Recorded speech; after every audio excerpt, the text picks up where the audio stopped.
હવે વાત કરીએ મોરબી ભાજપમાં ચાલી રહેલી માથાકૂટની। તો મોરબી ભાજપમાં ચાલતો ઉકળતો શરૂ હવે ધીમે ધીમે સપાટી ઉપર આવી રહ્યો છે। કેન્સરને માત આપ્યા બાદ મંત્રી કાંતિ અમૃતિયાનું મોરબીમાં ભવ્ય સ્વાગત કરવામાં આવ્યું। જો કે સ્વાગત સમારોહમાં જૂથવાદ જોવા મળ્યો અને સભામાં ભાજપના અનેક આગેવાનોની ગેરહાજરી ઉડીને આંખે વળગી હતી। ત્યારે સભામાં જિલ્લા ભાજપ પ્રમુખ વિરોધી જૂથના ભાજપના નેતાઓ ગેરહાજર રહ્યા। કાંતિ અમૃતિયાએ ગેરહાજર લોકો ઉપર કટાક્ષ કરતા ચાપખા માર્યા હતા।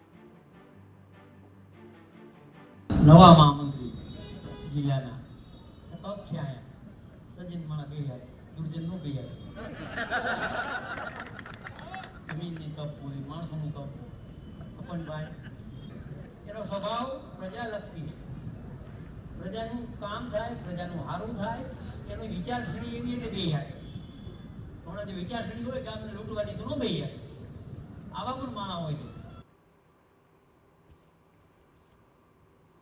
તો જ્યારે કાંતિ અમૃતિયાને વિરોધીઓ મુદ્દે પૂછવામાં આવ્યું તો તેમના પર મન મૂકીને વરસ્યા અને વિરોધીઓનો ફુગ્ગો ફૂટી ગયાની વાત પણ તેમણે કરી હતી। ફુગામાં હવા લાંબી રહીએ નહીં, ટાઈમ પરી હોય ફુગામાં હવા ન રહી। ટાયર હોય ને ટાયર વગણવાના ટાયર હવે આવી ગયા એટલે બધા વગણવાના ટાયર વાળા એટલે વેપારીની ટીમ છે, કાર્યકર્તાની ટીમ છે। તમે પણ નજરે જોયું આજે જોયું નજરા ઉપર તપ હોય માણસની પડખે બેવું હોય ને તો એમ કહે કે અડીયા છે તો ક્યાંક અને અડીએ છે વારે ન લાગે ભાઈ 97માં અડી ગયા હતા। વાંકાનેરના ધારાસભ્ય જીતુ સોમાણીએ વિરોધીઓની સરખામણી હિજડા સાથે કરી હતી। જીતુ સોમાણીએ કાંતિ અમૃતિયાને મર્દ ગણાવ્યા અને દેશી કહેવતના માધ્યમથી વિરોધીઓ ઉપર ચાપખા માર્યા। તેઓએ એટલા સુધી દાવો કર્યો હતો કે વિરોધી તત્વો કાંતિ અમૃતિયા જીવન સામે જંગ જીતીને જીવતા પાછા ન આવે તેવી પ્રાર્થના કરતા હતા। સાંભળો જીતુ સોમાણીએ શું કહ્યું હતું। એટલે કહેવત છે ને મળદની મૈયતમાં જવાય ભાઈ, હિજડાની જાનમાં ન જવાય ભાઈ।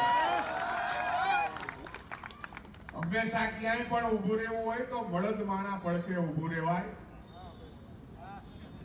બાકી તો હાથ જાયલો હોય ત્યારે ડૂબાડી દે એનું કાંઈ નક્કી નહીં ભાઈ।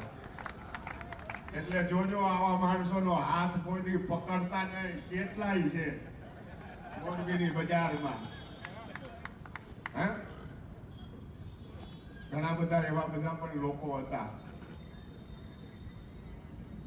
કે હવે કાંતિલાલ પાછા નહીં આવે।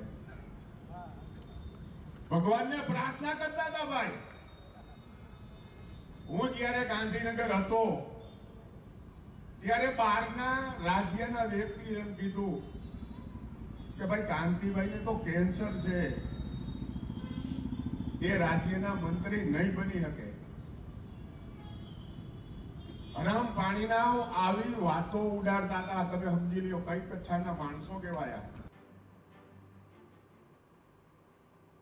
કહેવાય છે કે રાજનીતિમાં કોઈ ક્યારેય દોસ્ત કે દુશ્મન નથી હોતું, પરંતુ મોરબી ભાજપમાં ચાલી રહેલો આ વિખવાદ રાજનીતિની ચરમસીમા દર્શાવી રહ્યો છે। ત્યારે કેન્સર સામે જંગ જીતીને કાંતિ અમૃતિયાએ માત્ર મોતને નહીં પરંતુ પોતાના રાજકીય વિરોધીઓને પણ માત આપી દીધી છે।